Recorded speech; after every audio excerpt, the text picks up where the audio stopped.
My name is Sharon George, and today we're going to talk about experiment 5 state diagram. Before moving on to the diagram, let's just have a brief description about what exactly state chart diagram is. It models the dynamic nature of a system. They define different states of an object during its lifetime, and these states are changed by events.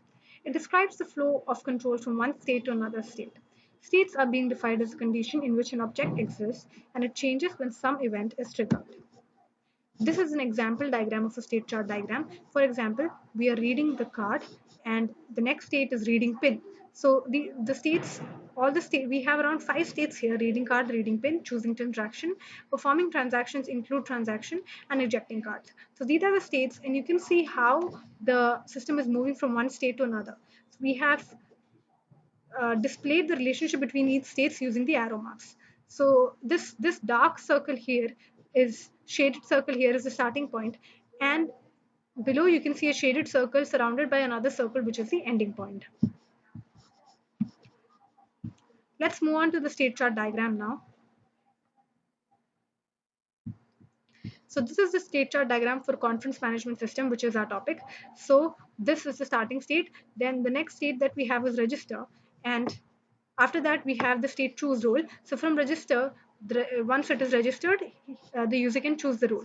So there are three roles here: administrator, user, or reviewer. So all three roles merge into login. So once the user chooses the role, he can log in. Login state, the user will enter password and move on to the next state, verified.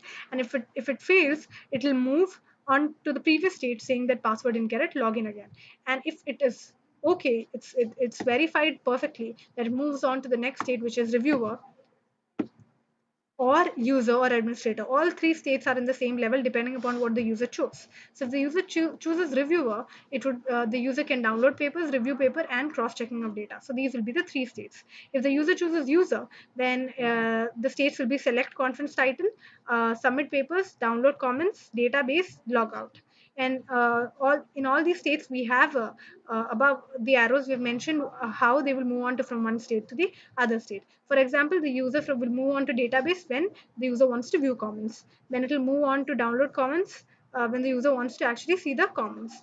The reviewer will move on to some database when the reviewer wants to submit comments.